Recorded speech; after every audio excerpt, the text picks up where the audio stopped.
and upon your musings and wonderings, you have wondered upon the group analysis on the office. In today's presentation, you will see Maria Kersteins, Kaylen Bishop, Cody Daffinson, Gracie Stanfield, and Nathaniel Bullard. So the question we need to ask first is, what is The Office? So The Office is a TV show comprised of 9 seasons about a group of people working in a paper company in Scranton, Pennsylvania. So when we decided to do this and look and try to analyze the group, we found that looking at different clips from 9 seasons was difficult, and there's just too much content for us to go over in a 20-minute presentation. Therefore, we chose one episode, season 4, episode 12, and it's called Did I Stutter? And in this episode, you see conflict, you see how the group's roles are enacted and used, and you also see how the relationships impact the group's cohesion.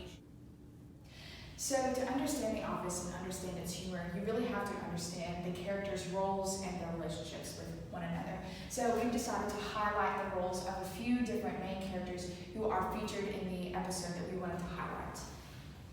So first is Michael Scott. He is the boss of the group. He's the regional manager of the Scranton branch of Dunder Mifflin, and he serves as the initiator and coordinator, the energizer, and the gatekeeper. So in the clip that you will see, you'll see him kind of trying to draw everyone in, get them in the conversation. Next is Dwight Schrute, who is assistant to the regional manager, and he also works in the sales department. Dwight is the aggressor, the blocker, the recognition seeker, the dominator, and the opinion and information giver. Overwhelmingly, he has sort of a negative influence in the communication, and so he's always seeking to kind of get that next promotion. Next is Jim Halpert. He's working in the sales department, and he's kind of the jokester of the group. He's always playing tricks on Dwight, so he serves as the playboy and attention reliever. He's never really serious in conversation. You'll see that in the clip. Next, we have Pam Beasley. She works in reception. She's the harmonizer, the information seeker, and the elaborator / clarifier. So she's always trying to keep things together. Then we have Stanley Hudson. He also works in sales. And in this specific episode, Stanley works as a deserter, first and foremost, and also sometimes as an aggressor. So this is the main conflict that we wanted to highlight in this episode. He pretty much talks back to Michael and refuses to be involved in the discussion. Next is Andy Bernard, also working in the sales department. Andy is an opinion giver and the tension reliever sometimes. In the clip, you'll see that he is actually taking it a little bit seriously and offering a new idea or his opinion to the conversation. Then we have Angela Martin working in the accounting department, and she is an opinion giver and an evaluator critic. Next is Toby Flenderson from Human Resources. And Toby is the diagnostician, the evaluator, critic, and the harmonizer. And so his roles in the small group actually correspond with his actual job titles. So now that we've covered the roles of these characters and we kind of understand a little bit of who they are and how they work, it's also important to understand their relationships to one another, because often that affects the way that the productivity in the office goes, because a lot of the humor from the show comes from the fact that all their relationships clash. So we're going to look at some positive relationships that we see in this episode, as well as some negative relationships. So the first one we want to cover is Jim and Pam. This is some good context for the episode. They are in an established romantic relationship. They're almost engaged. Next is Andy and Angela. They're in an emerging romantic relationship. And Angela formerly had a relationship with Dwight, so this begins to create some tension there. Next is Dwight and Michael, who are professional friends and allies. Though they may butt heads sometimes, generally Dwight is Michael's right-hand man. Then we have Michael and Stanley, and again, this is the main conflict of the episode. Stanley here is challenging Michael's authority, so that creates a negative relationship. Next, Michael and Toby. If you've seen The Office, you know that Michael cannot stand Toby. He hates him for whatever reason, mostly a personality clash, but that he can't stand him, and so that's kind of a running joke, is how much he hates Toby. Next is Toby and Jim, and in this particular episode, Toby attempts to get Jim in trouble because Toby has a crush on Pam. So there's a little bit of tension that you'll see between those two. And then Dwight and Andy, there's some tension here as well because Andy is forming a relationship with Angela. So therefore, Dwight is beginning to get jealous, and that sparks that negativity there. Now that we understand the roles and relationships of these characters, we're going to see those kind of interplaying in action in the following clip. So how are we going to energize our office? I mean, I haven't done anything since Christmas. Pam clearly has just given up trying. So what we need to do is we need to get things going. We need to get percolating a little bit. Anybody have any ideas what we can do? Any suggestions? Yes, Andy. What if we change our outgoing answering machine message so it just had a little more zing, a little more pep? Zing and pep. See, those are the kind of words we're looking for. Yes, definitely. What about if we do an even newer voice message that had even more zing and pep? Now we're cooking. I like this. Maybe a whole theme, like a rap rhyme, or an urban. Yeah, Stanley, you want to help us out with that? Stanley, Earth Stanley. Me. Yes, come on, Stanley, put your little game down and join the group. No. Stanley, we're good. Having Leave me alone, Dad. having a brainstorm session. Did I stop?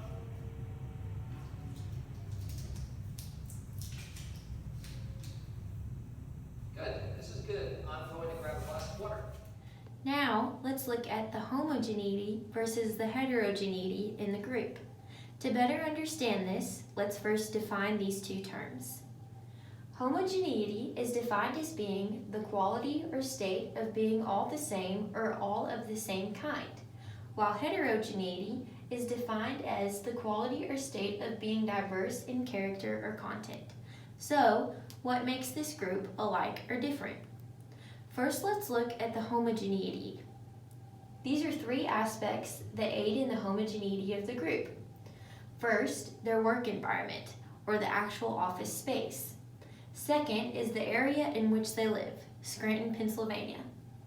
Third is the goal that all of these people have in mind, which is to sell paper. To further look into the effects of the work environment, here is a layout of the Dunder Mifflin office. As you can see, their desks are in close spatial relation to one another. So, we can conclude that as the day goes on, their experiences are closely the same. This aids in the homogeneity of the group. Now let's look at the heterogeneity. Three aspects of the group that make them different are their differing personalities, personal conflicts, and their views on authority. So the one that I want to look at the most is views on authority because this is demonstrated in this episode. Michael views himself as the rightful leader as he is the branch manager, and Stanley challenges his authority when he talks back to him during the group meeting. Because Stanley has challenged Michael's authority, conflict has been created, and this conflict in return creates more heterogeneity in the group. So productivity in the office is pretty much non-existent. This whole group tends to get nothing done. They just squabble and play around and never actually accomplish anything for the company. They focus more on their personal relationships. So we see how in this episode, Dwight is angry over a relationship. He's trying to outdo them, even in the Mad Libs, which is a big thing in this episode. He sees them just going over it and having fun with it, so he tries to make his own in anger with that personal relationship. We also see Toby, again with Jim and Pam, how he is taking this out and even going up higher. He's a human resource person, so he's going above Michael, bringing in other personnel to try and get them apart from each other, to try and step in on another relationship. And then we see even Michael as he's trying to mend his relationship with Stanley, so he even goes downstairs to the janitor to try and get some help with the gang issues from him. So they focus more on trying to make everybody happy with each other and have this personal, friendly relationship. And their goals, they never really set any goals for the company. It's more of each person individual setting a goal, such as Dwight trying to take over the entire office and have total control over everything, and everything come to him and he tell everybody what to do because he probably wouldn't accept their opinions, and he would just butter out how stupid they were or something like that. So we see that they never really set goals for the entire company, but it's more of a personal thing, and productivity again is never really there. Like Nathaniel said, this group is not productive at all, and that has become their norm. In this episode that we have chosen for today, there are two norms that are broken or disrupted. The first norm is that goofing off environment that has been well established through 4 seasons of The Office. So Jim is called in to the office by a superior, and the superior gives him a formal warning. And the warning is because he has been goofing off with Dwight, and he's been hanging out at Pam's desk way too much, and he's not been getting any work done. When this norm is broken, Jim is confused and he is shocked by his superior giving him this formal warning, because this is the norm for them, for the whole office to be goofing off and to not really get any work done. The second norm that is broken by Stanley, and the norm is to just respect your superior. And so in a group meeting, Michael, his superior, asks him a question, and he responds back in a nonchalant way and really doesn't give him an answer. And then Michael further tries to get him into the conversation, and Stanley freaks out, and he tells Michael no, and then Michael asks him again, and he screams, "Did I stutter?" And at the very end, you can see that all of the people in the room, they're shocked by how Stanley has yelled at Michael. Michael doesn't know how to deal with it either, and so since he doesn't know how to deal with it, he just says, "I've got to go get some water," and he runs off. And as a result, he never really addresses the issue at hand in the episode. Since Kaylen broke the norms down into 2 different ones, you can think back for a second to the clip before where Stanley had the conflict in the meeting, but we're also going to show you another one where Jim receives a formal warning. Hey, Jim, come here for a second. Can you answer me something as a true Eagles fan? No question. How do you live with the franchise this bad? I'm living a prayer, mostly. All right, whatever you say. Listen, while I have you here with Toby, I need to give you a formal warning about your job performance. A formal warning? It's actually not a joke. I know how you spend your time here, and I know how little you care about your job. And honestly, if you spend as much time selling as you do goofing around with Dwight and hanging out at reception, we wouldn't be having this conversation. I'm sorry, is this because I talked to Wallace about your website? Because I really didn't mean to go over your head. This has nothing to do with that, alright? I always appreciate constructive criticism about my job performance. I thrive on it. I'm sorry, do you mind explaining a little better? Because I'm not sure what's really... Well, don't get on the fence, right? It's just a warning. If you want the details, Toby can provide. You take it easy, alright? Hey, my name is Cody Daffinson, and I'm going to be going over the leadership roles in The Office, especially in this episode, Season 4, Episode 12. So to start with, you have the regional manager, which is Michael Scott. Then you've got the famous assistant to the regional manager, which is Dwight Schrute. And you have the second in command. He doesn't really have an official title in this episode, but that's going to be Jim Halpert. So Michael Scott, he is the current regional manager of the Scranton branch in Pennsylvania. He's always looking for a promotion in New York. That's kind of his dream job, is to have a higher position up in New York at their central headquarters. And he likes to let things kind of take their natural course, and just has a very laissez-faire approach to how things are handled, how meetings kind of go in the office, which is why you get to see a lot of funny takes, a lot of interesting ideas, to say the least. And you got Dwight Schrute, who has that infamous title of assistant to the regional manager. He just has an extreme autocratic style of leadership. He believes that he should have ultimate control, he should be a supreme leader, and he thinks that that's how the most work is going to get done, is by going directly through him. He has dreams of being a regional manager of the Scranton branch. That's his goal in life, so to say. But he isn't necessarily taken seriously by all of his peers because of how cut and dry he is. A lot of people kind of make fun of him for it. And then you have Jim Halpert, who is Michael's go-to guy. and he's the best at delegating tasks. He has a very democratic leadership approach where he kind of is in command but allows other people to give feedback. He allows other ideas to come through and gets things done in a pretty timely manner, which is why he's trusted from Michael to do a lot of stuff more than Dwight, who takes a more extreme approach. And so in this episode, there's basically two different ways that decisions are being made. And in the first half, you have the laissez-faire approach that Michael uses when he is in the meeting. And so what he does is he allows everybody to give equal input, everybody has an equal say, and he lets everything kind of take its natural course, which you hear a lot of funny stuff, you hear a lot of wild ideas, and you can see a lot of personalities kind of shine in these moments. But after everything kind of goes down and Stanley gets super mad at him, Dwight decides to try to implement a wheel communication network, which is essentially all information has to go directly through him. He is above every person, he has a direct line to every single person, and he believes that that's how the most work is going to get done. But Michael is not a fan of that, kind of scraps that idea almost immediately, and kind of goes back to that laissez-faire approach. The communication networks are going to be discussed a lot more in this upcoming presentation. So the episode that we've chosen for today, you'll see a communication network that is shown in two different instances. So the first instance is shown before Stanley has created this conflict between Michael and him. So Michael, he is seen as a superior most of the time in the office unless his two superiors come in. So Michael operates a wheel route kind of communication.